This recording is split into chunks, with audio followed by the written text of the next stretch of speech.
Señor presidente, el tema de hoy se lo va a titular Una lucha de todos.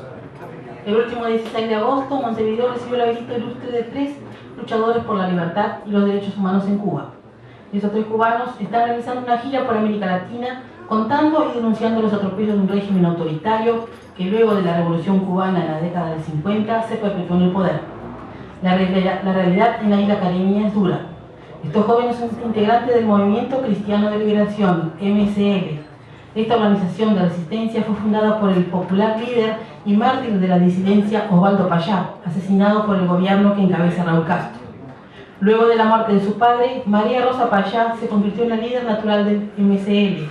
A pesar de sus 24 años y a pedido de una diputada noruega, está nominada al Premio Nobel de la Paz en 2013, junto al Movimiento Cristiano de Liberación. Charlando con María Rosa, con Heriberto Liranza y Erika Álvarez, pude interiorizarme más sobre un régimen que está en todo, que controla todo y a todos. Ellos me contaban cómo es la vida del joven expositor en Cuba, una vida con una heroicidad enorme por la causa que defienden, la libertad, la democracia y los derechos humanos. Pero como grandes son las causas que estos jóvenes defienden, grandes son los escollos que enfrentan.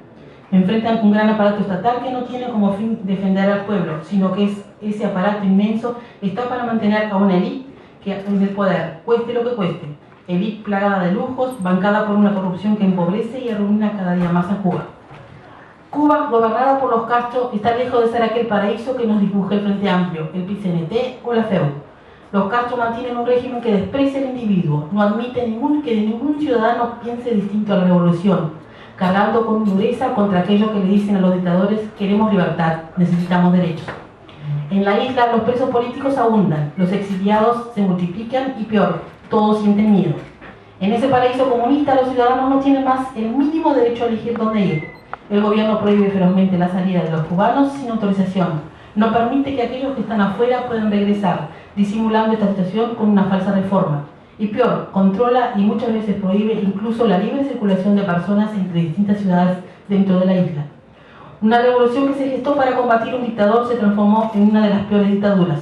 Un régimen que se dice defensor del pueblo, defensor de las causas populares, se ha transformado en el mayor flagelo para una población que, aparte de las libertades políticas, ni siquiera tiene satisfechas sus necesidades más básicas. Por ejemplo, en Cuba el salario medio es de entre 20 y 40 dólares mensuales. Ellos contaban las dificultades que tiene la población cubana de acceder a alimentos. Por ejemplo, la dificultad de acceder a carne vacuna.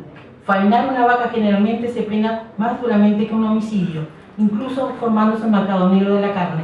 O la contradicción que en una isla como Cuba no hay pescado para el consumo de la gente. La pesca está prohibida. El gobierno comunista ha destruido la economía. Incluso a mi pregunta de cuál era el principal rubro que movía la economía, desperté una risa. La respuesta fue: está todo destruido, las exportaciones son mínimas, un poco de café y un poco de servicios. Los países que allí invertían, como China, por ejemplo, se han ido por el incumplimiento del gobierno con lo acordado. En fin, un país con mucho potencial en lo turístico, en la agricultura, está estancado, dependiendo de las dádivas de los gobiernos extranjeros que los Castro apoyan ideológicamente.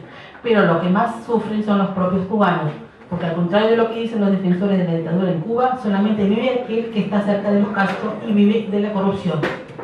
Conociendo esta situación, considero que todos los ciudadanos con convicciones democráticas y republicanas tenemos el deber de defender y apoyar las causas por las que luchan María Rosa, Heriberto y Eric, y otros tantos opositores al régimen comunista. En América Latina, infelizmente, se está extendiendo una fiebre populista apoyado por esta feroz dictadura.